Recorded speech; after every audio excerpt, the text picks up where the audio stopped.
ನಾನ್ ನಿಮ್ Savitha. Welcome to Savitha ನಿಸ್ YouTube channel. ನಾನ್ ಇವತ್ತಿನ ದಿವಸ ನಮ್ಮ ಹೊಲಗಳಲ್ಲೇ ಬಿಡ್ತಕ್ಕಂತಹ ಸೊಪ್ಪನ್ನ ತಂದು ನಾನು ಉತ್ಕ ಮಾಡಿದೀನಿ. ಅದನ್ನ ಹೇಗೆಲ್ಲ ಮಾಡೋದು ಅಂತ ಹೇಳಿ ಕೂಡ ನಾನು ನಿಮಗೆ ತೋರಿಸ್ತೀನಿ. ಇವತ್ತು ಭಾನುವಾರ, ಮೊನ್ನೆ ಹೋಯ್ತಲ್ಲ ಭಾನುವಾರ, ನಮ್ಮ ಮನೆಯವರು ತೋಟಕ್ಕೆ ಕರ್ಕೊಂಡು ಹೋಗಿದ್ರು ನನ್ ಕರ್ಕೊಂಡೋದ್ರೆ ಅವ್ರಿಗೆ ಏನಾದ್ರೂ ಮಾಡ್ತಾಳು ಅಂತ ಒಂದು ಡೌಟ್ ಇರುತ್ತೆ. ಹಂಗಾಗಿ ನಾನು ಕೂಡ ಅವತ್ತು ನಮ್ಮ ಪಕ್ಕದ ಹೊಲದಲ್ಲಿ ಸ್ವಲ್ಪ ಈ ಸೀಸನ್ ಅಲ್ಲಿ ಏನು ಸೊಪ್ಪುಗಳೆಲ್ಲ ಸಿಗುತ್ತೆ ಮಾಗಿ ಕಾಲದಲ್ಲಿ, ಆ ತರ ಗೊರ್ಜಿ ಸೊಪ್ಪು, ಕೋಲನ್ನೆ ಸೊಪ್ಪು, ಒಂದ್ ಸ್ವಲ್ಪ ಬಳೆ ಹೊಡ್ಕೊಂಡ್ ಸೊಪ್ಪು, ಇದೆಲ್ಲ ಸ್ವಲ್ಪ ಸ್ವಲ್ಪ ಸಿಕ್ತು. ಗೊರ್ಜಿ ಸೊಪ್ಪು ತುಂಬಾ ಜಾಸ್ತಿನೇ ಸಿಕ್ತು. ಅದರಿಂದ ಅದರಲ್ಲಿ ನಾನು ಉಳ್ಸೊಪ್ಪು ಕೂಡ ಮಾಡಿದ್ದೆ ನೆನ್ನೆ ದಿವಸ ಚಪಾತಿಗೆ. ಇವತ್ತು ಬಸ್ಸಾರ್ ಮಾಡೋಣ, ತುಂಬಾ ಚೆನ್ನಾಗಿರುತ್ತೆ ಕಾಳಿಗೆಲ್ಲನ ಅಂತೇಳಿ ನಾನು ಬಸ್ಸಾರ್ ಮಾಡೋದಿಕ್ಕೆ ಪ್ರಿಪೇರ್ ಮಾಡ್ಕೊಂಡಿದ್ದೀನಿ.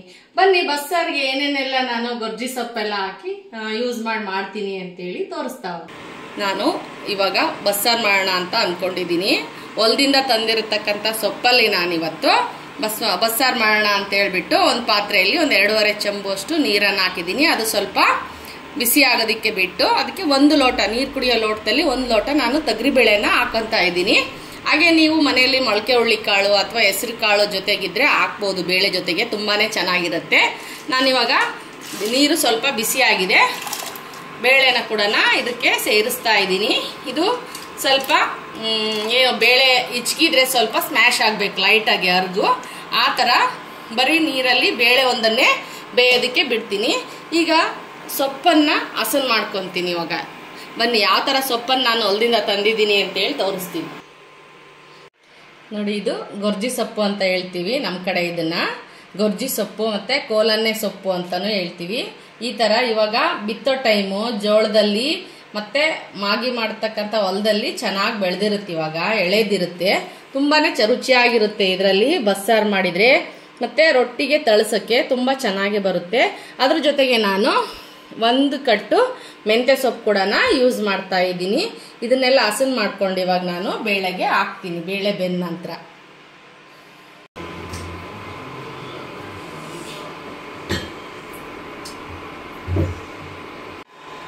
ಬನ್ನಿ, ಇವಾಗ ಬೇಳೆ ಬೆಂದಿದೆ ಸ್ವಲ್ಪ. ನೋಡಿ, ಈ ತರ ಬೇಯಬೇಕು, ಈ ತರ ಬೇಯಬೇಕು. ಇವಾಗ ಇದನ್ನ 1-2 ಸ್ಪೂನ್ ಅಷ್ಟು ಬೇಳೆನ ನಾನು ಕಟ್ಟಿಗೆ ರುಬ್ಬಾಕೋದಿಕ್ಕೆ ತಗೊಂತಾ ಇದ್ದೀನಿ. ನೋಡಿ, ಸ್ವಲ್ಪ 1-2 ಸ್ಪೂನ್ ಅಷ್ಟು ತಗೊಳ್ರಿ. ಹಾಗೇನೆ ಇದಕ್ಕೆ ನಾನು ಸೊಪ್ಪೆಲ್ಲ ಕಟ್ ಮಾಡಿ ಅದನ್ನೆಲ್ಲ ಕ್ಲೀನ್ ಮಾಡ್ಕೊಂಡು ಇಟ್ಟಿದ್ದೀನಿ. ಅದನ್ನ ಇದಕ್ಕೆ ಹಾಕೋಣ.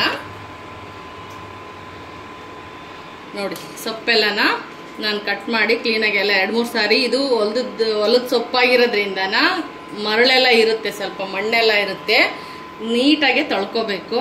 ಕೋಲನ್ನೇ ಸ್ವಲ್ಪ 1-5-6 ಕಡ್ಡಿ ಕೋಲನ್ನೇ ಸಿಕ್ಕಿದೆ. ಮತ್ತೆ ಅಂತ ಬಳೆ ಹೊಡ್ಕೊಂಡ್ ಸೊಪ್ಪು ಅಂತೀವಿ ನಮ್ಮ ಕಡೆ, ಅದೊಂದು 3 ಎಸಳು ಸಿಕ್ಕಿದೆ. ಆಮೇಲೆ ಜಾಸ್ತಿ ಇರೋದು ಇದರಲ್ಲಿ ಗೊರ್ಜಿ ಸೊಪ್ಪೆ. ಅದಕ್ಕೆ 1 ಕಟ್ಟು ನಾನು ಮೆಂತ್ಯ ಸೊಪ್ಪನ್ನ ಯೂಸ್ ಮಾಡಿ ನಾನು ಬಸ್ಸಾರನ್ನ ಮಾಡ್ತಾ ಇದ್ದೀನಿ. ಇವಾಗ ಇದಕ್ಕೆ ಸೊಪ್ಪು ಹಾಕಿ ಸ್ವಲ್ಪ ರುಚಿಗೆ ಉಪ್ಪನ್ನ ಹಾಕಿ ಒಂದು ಸ್ವಲ್ಪ ಹೊತ್ತು ಅಂತ 5 ನಿಮಿಷ ಇದನ್ನ ಬೇಳೆ ಜೊತೆಗೆ ಕುದಿಸ್ಕೊಂಡು ಬಸೆ ಹಾಕ್ತೀನಿ.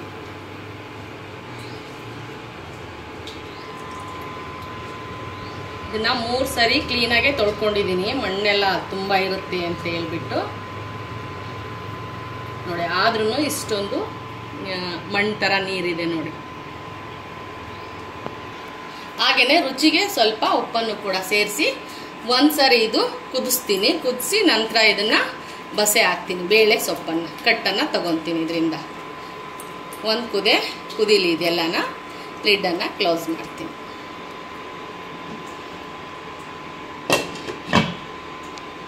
ನಾನೀಗ ಬಸ್ಸಾರು ಮಾಡೋದಿಕ್ಕೆ, ಕಟ್ ಮಾಡೋದಿಕ್ಕೆ ಮತ್ತೆ ಕಾಳಿಗೆ ಒಗ್ಗರಣೆ ಹಾಕೋದಿಕ್ಕೆ ಏನೇನೆಲ್ಲ ಇಂಗ್ರೀಡಿಯೆಂಟ್ಸ್ ಎಲ್ಲ ತಗೊಂಡಿದ್ದೀನಿ ಅಂತ ಹೇಳಿ ನಿಮಗೆ ತೋರಿಸ್ತೀನಿ. ಮೊದಲಿಗೆ ನಾನು ಇದು ಕಟ್ಟಿಗೆ ಮಸಾಲೆಯನ್ನ ರುಬ್ಬೋದಿಕ್ಕೆ, ಉದ್ಕದ ಕಾಳು, ಕಾಯಿ ಎಲ್ಲ ಹಾಕಿ ಮಸಾಲೆ ಹಾಕಿ ರುಬ್ಬೋದಿಕ್ಕೆ ನಾನು ಈ ಥರ ಹಣ್ಗಾಯಿ ಆಗಿರೋಂಥ ಕಾಯನ್ನ ಹೆಸೆಸಳಾಗಿ ಹೆಚ್ಚಿ ಇಟ್ಕೊಂಡಿದ್ದೀನಿ. ಹಾಗೇನೆ ಕೊತ್ತಂಬರಿ ಸೊಪ್ಪು ತಗೊಂಡಿದ್ದೀನಿ. ಖಾರಕ್ಕೆ ಎಷ್ಟು ಬೇಕೋ ಅಷ್ಟು ಮೆಣಸಿನ್ಕಾಯನ್ನ ತಗೊಂಡಿದ್ದೀನಿ. 4 ಗಡ್ಡೆ ಬೆಳ್ಳುಳ್ಳಿಯನ್ನ ತಗೊಂಡಿದ್ದೀನಿ. 1-2 ಚಿಕ್ಕದು ಈರುಳ್ಳಿ ತಗೊಂಡಿದ್ದೀನಿ ಫ್ರೈ ಮಾಡಿಕೊಂಡು ಮಸಾಲೆಗೆ. 1-2 ಚಿಕ್ಕದು ಕಾಳಿಗೆ ಒಗ್ಗರಣೆ ಹಾಕೋದಕ್ಕೆ ಈರುಳ್ಳಿ ತಗೊಂಡಿದ್ದೀನಿ. ನಮಗೆ ಎಷ್ಟು ಬೇಕೋ ಅಷ್ಟು, ನಾವೆಷ್ಟು ಕಟ್ಟನ್ನು ಮಾಡ್ತೀವೋ ಅಷ್ಟು ಹುಳಿ ತಗೋಬೇಕು. ನಾನಿಲ್ಲಿ ಒಂದೂವರೆ 2 ಚಮಚನಷ್ಟು ಉದ್ಕ ಸಾರು ಮಾಡ್ತಾ ಇದ್ದೀನಿ. ಹಂಗಾಗಿ 2 ನಿಂಬೆಹಣ್ಣಿನ ಗಾತ್ರದ ಹುಣಸೆ ಹಣ್ಣನ್ನು ನಾನು ತೊಳೆದು ಇಟ್ಕೊಂಡಿದ್ದೀನಿ. ಒಗ್ಗರಣೆಗೆ ಕರಿಬೇವು ಕೂಡ ತಗೊಂಡಿದ್ದೀನಿ. ಹಾಗೆ ಕಾಳು ಒಗ್ಗರಣೆಗೆ 1 ಬೌಲು ಹಸಿ ಕಾಯಿ ತುರಿ ತಗೊಂಡಿದ್ದೀನಿ. ಹಾಗೆ ಜೀರಿಗೆ ಮತ್ತು ಸಾಸಿವೆ ತಗೊಂಡಿದ್ದೀನಿ. ರುಚಿಗೆ ತಕ್ಕಷ್ಟು ಉಪ್ಪನ್ನು ಕೂಡ ಸೇರಿಸಿ ಮಾಡ್ತೀನಿ ನಾನು. ಇದರಲ್ಲಿ ನಾನು ಮೆಣಸಿನ್ಕಾಯಿ ಈರುಳ್ಳಿಯನ್ನು ನಾನು ಫ್ರೈ ಮಾಡ್ಕೊತೀನಿ. ಬನ್ನಿ, ನಮಗೆ ಖಾರ ಎಷ್ಟು ಬೇಕೋ ಅಷ್ಟು ಮೆಣಸಿನ್ಕಾಯಿಯನ್ನು ಯೂಸ್ ಮಾಡ್ತಾ ಇದ್ದೀನಿ. 1-2 ಹೆಚ್ಚಿಗೆನೆ ಮಾಡ್ತೀನಿ. ಚಳಿಗಾಲ ಆಗಿರೋದ್ರಿಂದ ನಾವು ರೆಗ್ಯುಲರ್ ಆಗಿ ಯೂಸ್ ಮಾಡೋ ಖಾರಕ್ಕಿಂತ ಒಂಚೂರು ಜಾಸ್ತಿನೇ ಹಾಕೋಬೇಕು. ಅದರಲ್ಲಿ ಅಷ್ಟನ್ನು ನಾನು ಇದನ್ನ ಮಿಕ್ಸಿಗೆ ಹಾಕ್ತಾ ಇಲ್ಲ. 1-2-3 ಮೆಣಸಿನ್ಕಾಯಿನ ಎತ್ತಿ ಪಕ್ಕಕ್ಕೆ ಇಡ್ತೀನಿ. ಖಾರ ಬೇಕು ಅನ್ನೋರು ಇದನ್ನ ಸ್ಮ್ಯಾಶ್ ಮಾಡ್ಕೋಬಹುದು ಕಟ್ಟೊಳಗೆ. ಆ ಥರ ಫ್ರೈ ಮಾಡ್ತೀನಿ. ಇದಕ್ಕೆ ಸ್ವಲ್ಪ ಎಣ್ಣೆನ ಸೇರಿಸಿ ಫ್ರೈ ಮಾಡ್ಕೊಳ್ಳೋಣ ಈರುಳ್ಳಿ ಮತ್ತು ಮೆಣಸಿನ್ಕಾಯಿ.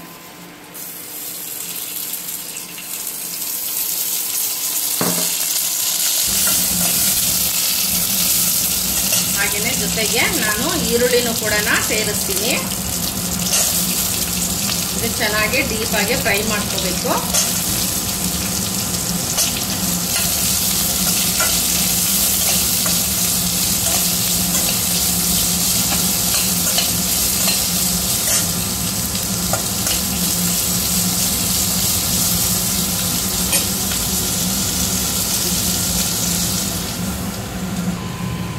ನೋಡಿ, ಇದು ಕುದಿ ಬರ್ತಾ ಇದೆ. ಇನ್ನೊಂದು ಸ್ವಲ್ಪ ಕುದಿಲಿ.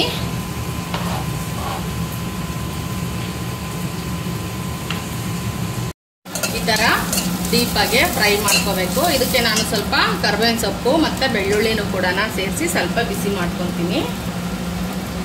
ನೋಡಿ, ಸ್ವಲ್ಪ ಕರಿಬೇವಿನ ಸೊಪ್ಪು ಕೂಡ ಹಾಕ್ತಾ ಇದ್ದೀನಿ. ಹಾಗೆಯೇ ಈರುಳ್ಳಿನೂ ಸಹ ಈರುಳ್ಳಿ ಜೊತೆಗೆ ಸ್ವಲ್ಪ ಬಿಸಿ ಮಾಡ್ಕೊತೀನಿ. ಜಾಸ್ತಿ ಉರಿಯೋದಿಲ್ಲ, ಅದನ್ನ ಸ್ವಲ್ಪನೇ ಇದನ್ನ ಬಿಸಿ ಮಾಡೋಣ. ನೆಕ್ಸ್ಟ್ ಇದಕ್ಕೆ ನಾನು ಕೊತ್ತಂಬರಿ ಸೊಪ್ಪು, ಹುಣಸೆ ಹಣ್ಣಿನ ರಸನ ಇಟ್ಕೊಂಡು ಮಸಾಲೆನ ರುಬ್ಕೊತೀನಿ. ಸ್ಟವನ್ನು ಆಫ್ ಮಾಡಿಬಿಟ್ಟು ಸ್ವಲ್ಪ ಕೊತ್ತಂಬರಿ ಸೊಪ್ಪನ್ನು ಸೇರಿಸ್ತೀನಿ ಇದಕ್ಕೆ. ಹಾಗೆಯೇ ರುಚಿಗೆ ಉಪ್ಪನ್ನು ಹಾಕ್ಕೊಂಡು ಎಷ್ಟು ಬೇಕೋ ನಿಮಗೆ ಅಳತೆ ಸಾರಿಗೆ ಅಷ್ಟು ಉಪ್ಪನ್ನು ಸೇರಿಸ್ಕೊಳ್ರಿ. ಹಾಗೆಯೇ ಘಮಕ್ಕೆ ಜೀರಿಗೆನ ಸೇರಿಸ್ತೀನಿ. ನಾನು ಇಷ್ಟು ಜೀರಿಗೆನ ಹಾಕ್ತೀನಿ. ಇದಿಷ್ಟು ನಾನು ಎಲ್ಲ ನೀಟಾಗಿ ಮಿಕ್ಸಿ ಮಾಡ್ಕೊತೀನಿ ಕಾಯಿ ಜೊತೆಗೆ.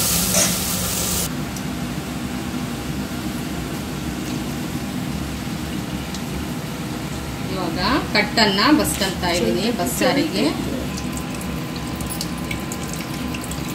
ನೋಡಿ, ನಾನು ಕಟ್ಟನ್ನೆಲ್ಲ ಬಸ್ಕೊಂಡಿದ್ದೀನಿ. ಕಟ್ಟು ಇಷ್ಟು ಬಂದಿದೆ.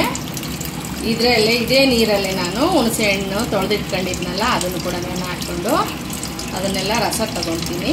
ಸ್ವಲ್ಪ ಕಾಳು ಆರ್ಕೊಳ್ಳಿ, ಒಗ್ಗರಣೆ ಮಾಡೋಣ. ನಾವು ಉದ್ಕ ಕಾಳು ಅಂತೀವಿ, ಕಟ್ಸಾರು. ಇದು ಕಟ್ಸಾರು ಅಂತಲೂ ಅಂತಾರೆ ಕೆಲವರು. ನಾವು ಉದ್ಕ ಸಾರು, ಉದ್ಕ ಕಟ್ಟು ಅಂತಲೂ ಹೇಳ್ತೀವಿ ನಾವು. ಕಾಯನ್ನು ಸಣ್ಣ ಜಾರಲ್ಲಿ 100 ರೂಪಾಯಿ ಕಾಯನ್ನು ನುಣ್ಣಗೆ ರುಬ್ಕೊಂಡು ನಾನು ಈ ಮಸಾಲೆ ಜೊತೆಗೆ ಅಂದರೆ ಉದ್ಕ ಕಟ್ಟಿನ ಇದಕ್ಕೆ ರುಬ್ಬಕ್ಕೆ ಹಾಕ್ಕೊಂತೀನಿ. ಬೇಳೆ ತಗೊಂಡಿದ್ನಲ್ಲ ಅದಕ್ಕೆ ನಾನು ಈ ಕಾಯಿ ತುರಿ ಮತ್ತು ನಾನು ಹುರ್ಕೊಂಡಿರ್ತಕ್ಕಂಥ ಮೆಣಸಿನ್ಕಾಯಿ ಎಲ್ಲನೂ ಕೂಡ ಸೇರಿಸ್ತೀನಿ.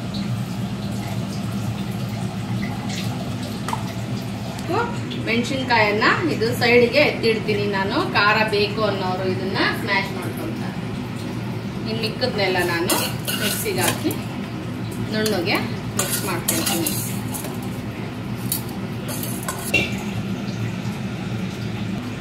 ಇದನ್ನ ನುಣ್ಣಗೆ ಪೇಸ್ಟ್ ಮಾಡ್ಕೊಳ್ಳೋಣ.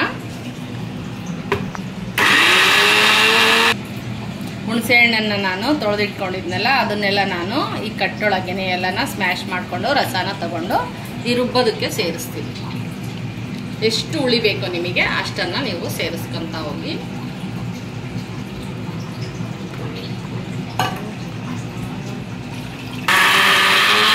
ನೋಡಿ, ಈ ತರ ರುಬ್ಕೊಂಡಿದ್ದೀನಿ ನಾನು. ಅತಿ ಗಂಧವಾಗಿ ರುಬ್ಕೋಬಾರ್ದು, ಸ್ವಲ್ಪ ಲೈಟಾಗಿ ತರಿಯಾಗಿರ್ಬೇಕು. ತೋರಿಸ್ತೀನಿ.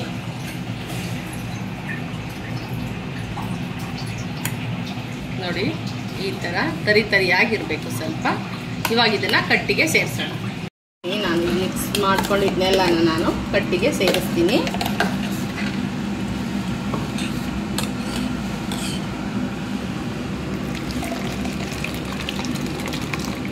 ಸ್ವಲ್ಪ ತಣ್ಣಗಾದ್ಮೇಲೆ ಉದ್ಕ ಚೆನ್ನಾಗಿರುತ್ತೆ ಊಟ ಮಾಡೋದಕ್ಕೆ.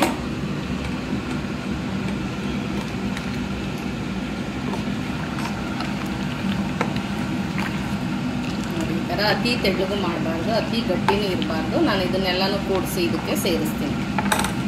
ಇವಾಗ ಸಾರು ರೆಡಿ ಆಯ್ತು. ಇವಾಗ ಕಾಳು ಒಗ್ಗರಣೆ ಮಾಡ್ಕೊಳ್ಳೋಣ. ನೋಡಿ, ಮೆಣಸಿನ್ಕಾಯಿ ಎಕ್ಸ್ಟ್ರಾ ಹಾಕಿದ್ನಲ್ಲ, ಈಗ ಇದರಲ್ಲಿ ತೇಲ್ಬಿಟ್ಟಿದ್ದೀನಿ. ಬೇಕು ಅನ್ನೋರು ಖಾರ ಬೇಕು ನಮ್ಗೆ ಇನ್ನೊಂದು ಸ್ವಲ್ಪ ಅಂದರೆ ಲೆಮನ್ ಕೂಡ ಇಟ್ಕೋಬೋದು. ಹುಳಿ ಕಮ್ಮಿ ಆದರೆ ಒಂದು ಸ್ವಲ್ಪ ಲೆಮನನ್ನು ಕೂಡ ಹಿಂಡ್ಕೊಂಡ್ರು ತುಂಬ ರುಚಿಯಾಗಿರುತ್ತೆ ಉದ್ಕ ಮೆಣಸಿನ್ಕಾಯಿ ಜೊತೆಗೆ. ಇವಾಗ ಕಾಳಿಗೆ ಒಗ್ಗರಣೆ ಹಾಕೋಣ ಬನ್ನಿ. ಒಗ್ಗರಣೆಗೆ ಸ್ವಲ್ಪ ಎಣ್ಣೆನ ಸೇರಿಸ್ತೀನಿ. ಕಾಳು ಒಗ್ಗರಣೆಗೆ ಇದಕ್ಕೆ ಸಾಸಿವೆ ಹಾಕೋಣ, ಸ್ವಲ್ಪ ಜೀರಿಗೆ ಕೂಡ ಸೇರಿಸೋಣ.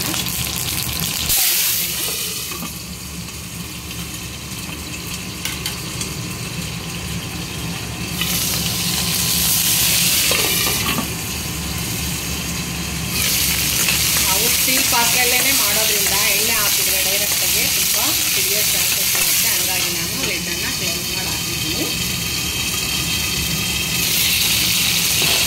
ಕರ್ಬೇವಿನ ಸೊಪ್ಪನ್ನು ಕೂಡ ಹಾಕ್ತೀನಿ.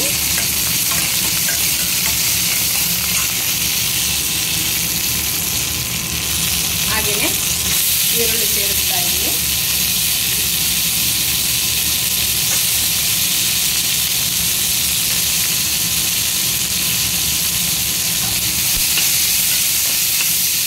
ಎಲ್ಲ ಫ್ರೈ ಆದಮೇಲೆ ಕಾಳನ್ನು ನಾವು ಬಸಿ ಹಾಕಿದ್ವಲ್ವಾ, ಅದು ನೀರು ಇಳ್ಕೊಳ್ಳಿ ಅಂತ, ಕಟ್ಟಿ ಇಳ್ಕೊಳ್ಳಿ ಅಂತ ಅದನ್ನು ಒಂದ್ಸರಿ ಸ್ಮ್ಯಾಶ್ ಮಾಡ್ಕೊಂಡು ತಗೊಳ್ಳೋಣ.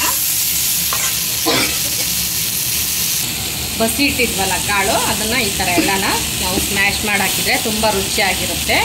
ಇದ್ರ ರಸ ನಾವು ಕಟ್ಟಿಗೆ ಹಾಕಿದರೆ, ಸೊಪ್ಪನ್ನು ಹಿಂಡಿದ ರಸನ ಕಟ್ಟೂ ಕೂಡ ತುಂಬ ಚೆನ್ನಾಗಿರುತ್ತೆ. ಕಾಳು ತಿನ್ನೋದಕ್ಕೆ ರುಚಿಯಾಗಿರುತ್ತೆ. ನೋಡಿ, ರುಚಿಗೆ ತಕ್ಕಷ್ಟು ಸಣ್ಣ ಉಪ್ಪನ್ನು ಸೇರಿಸ್ತಾ ಇದ್ದೀನಿ. ಕಾಳಿಗೆ ಸ್ವಲ್ಪ ಹಾಕಿದ್ನಲ್ವ, ಹಂಗಾಗಿ ಎಷ್ಟು ಬೇಕೋ ಅಷ್ಟನ್ನು ನಿಮಗೆ ರುಚಿಗೆ ತಕ್ಕಷ್ಟು ಹಾಕ್ಕೊಳ್ರಿ. ಹಾಗೆಯೇ ನೋಡಿ, ನಾನು ಇವಾಗ ಕಟ್ಟೆಲ್ಲ ಇದು ಕಾಳೆಲ್ಲ ಸ್ಮ್ಯಾಶ್ ಮಾಡ್ಕೊಂಡಲ್ಲ, ಅದ್ರದ್ದು ಇದು ಕಟ್ಟು ನಾನು ಸಾರಿಗೆ ಇದನ್ನು ಮಿಕ್ಸ್ ಮಾಡ್ಕೊತೀನಿ. ಕಾಳಿಗೆ ಹಾಗೆಯೇ ಹಸಿ ಕಾಯಿ ತುರಿ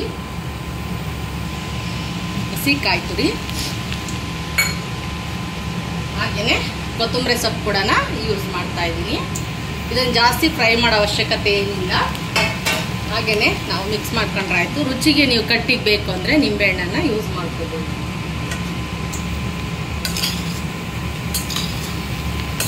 ಈಗ ಬಸ್ಸಾರು ಮುದ್ದೆ ಸವಿಯಲು ಸಿದ್ಧವಾಗಿದೆ. ಉದ್ಕ ಸಾರು ಮತ್ತು ಉದ್ಕ ಕಾಳು, ಹೊಲದಲ್ಲಿ ಬಿಟ್ಟಿರ್ತಕ್ಕಂಥ ಸೊಪ್ಪಿದು, ಅದನ್ನು ತಂದು ಮಾಡಿರ್ತಕ್ಕಂಥ ಬಸ್ಸಾರು. ನೀವೇನಂತೀರಾ? ನಿಮ್ಮ ಮನೆಗಳಲ್ಲಿ ಬಸ್ಸಾರು ಅಂತೀರೋ, ಉದ್ಕ ಅಂತೀರೋ, ಅಥವಾ ಕಟ್ಸಾರು ಅಂತೀರಿ, ಏನು ಸಾರು ಅಂತೀರಾ ಕಮೆಂಟಲ್ಲಿ ಹೇಳಿ. ಹಾಗೆ ಎಲ್ಲರೂ ಕೂಡ ನಾವು ಹೊಸದಾಗಿ ವಿಡಿಯೋ ನೋಡ್ತಾ ಇರೋರು ಎಲ್ಲನೂ ಸಬ್ಸ್ಕ್ರೈಬ್ ಮಾಡ್ಕೊಳ್ಳಿ. ಹಾಗೆ ಪಕ್ಕದಲ್ಲಿರೋ ಬೆಲ್ ಐಕಾನ್ ಬಟನ್ನ ಕ್ಲಿಕ್ ಮಾಡಿ, ಶೇರ್ ಮಾಡಿ, ಲೈಕ್ ಮಾಡಿ, ಹಾಗೆ ಕಮೆಂಟ್ ಕೂಡ ಮಾಡಿ.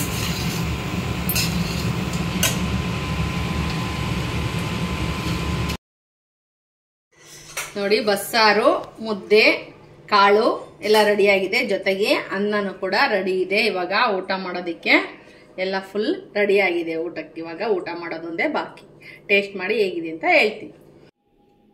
ನಾನು ಮುದ್ದೆ ಸಾರು ರೆಡಿ ಮಾಡಿದ್ನಲ್ಲ, ಹಾಗೇನೆ ಟೇಸ್ಟ್ ಕೂಡ ಹೇಗೆ ಬಂದಿದೆ ಅಂತೇಳಿ ನಾನು ಊಟ ಮಾಡಿ ನಿಮಗೆ ಟೇಸ್ಟ್ ಹೆಂಗೆ ಬಂದಿದೆ ಅಂತ ಹೇಳ್ತೀನಿ. ನಾನು ಜೋಳದ ಮುದ್ದೆ ಮಾಡಿದ್ದೀನಿ. ಶೀತ ಅಂತ ಹೇಳ್ಬಿಟ್ಟು ನಾವು ಬರೀ ರಾಗಿ ಮುದ್ದೆನೇ ಜಾಸ್ತಿ ಊಟ ಮಾಡಿದರೆ ಉಷ್ಣ ಜಾಸ್ತಿ ಆಗುತ್ತೆ ಅಂತ ನಾವು ಈ ಟೈಮಲ್ಲಿ ಚಳಿಗಾಲದಲ್ಲಿ ಸ್ವಲ್ಪ ಜೋಳದ ಮುದ್ದೆ ಜಾಸ್ತಿ ಪ್ರಿಪೇರ್ ಮಾಡ್ತೀನಿ. ಹಂಗಾಗಿ ಇವತ್ತು ಜೋಳದ ಮುದ್ದೆನೇ ಕೂಡ ಮಾಡಿದ್ದೀನಿ ನಾನು. ತುಂಬ ರುಚಿಯಾಗಿ ಸೊಗಸಾಗಿ ಇದೆ, ತುಂಬ ಚೆನ್ನಾಗಿದೆ.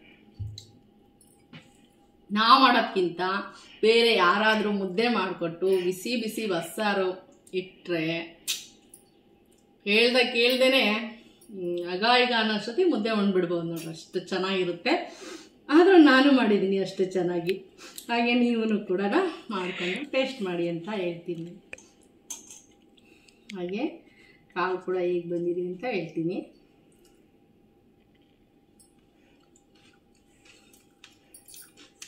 ಗೊಜ್ಜು ಸೊಪ್ಪಿನ ಕಾಳು ತುಂಬ ರುಚಿಯಾಗಿದೆ. ಮುದ್ದೆ ಸಾರು ತುಂಬ ಚೆನ್ನಾಗಿ ಬಂದಿದೆ. ಹೀಗೇನೆ ನಾನು ನನ್ನ ಸ್ಟೈಲಲ್ಲಿ ಮಾಡ್ತಾ ಇದ್ದೀನಿ. ನೀವು ನಿಮ್ಮ ಕಡೆ ಈ ಸಾರಿ ಏನಂತ ಹೇಳ್ತೀರಾ? ನಾವು ಉದ್ಕ ಮುದ್ದೆ ಅಂತ ಹೇಳ್ತೀವಿ, ನೀವೇನಂತೀರಾ ಅಂತೇಳಿ ಕಮೆಂಟಲ್ಲಿ ನನಗೆ ಹೇಳಿ. ನಾನು ನೆಕ್ಸ್ಟ್ ವಿಡಿಯೋದಲ್ಲಿ ನಿಮ್ಮ ಜೊತೆ ಸಿಗ್ತೀನಿ. ಬಾಯ್.